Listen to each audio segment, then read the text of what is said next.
दहीहंडी आपल्या महाराष्ट्राचे हे अनोखं सण आहे, ज्यात एकोप्याची, धाडसाची आणि भक्तीची परंपरा जिवंत ठेवली जाते आहे. गोविंदा पथक तयार आहे हंडी फोडण्यासाठी, एकट्या ताकदीने नाही तर सगळ्यांच्या साथीने.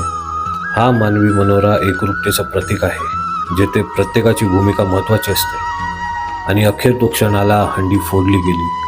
गोविंदाचा जल्लोष झाला आणि सणाचा आनंद सगळ्यांच्या मनात भरून गेला. दहीहंडी फक्त एक सण नाही, ती आपल्यातील एकोप्याची आणि आपल्या संस्कृतीची श्रीमंतीची ओळख आहे. जय गोविंदा, जय महाराष्ट्र.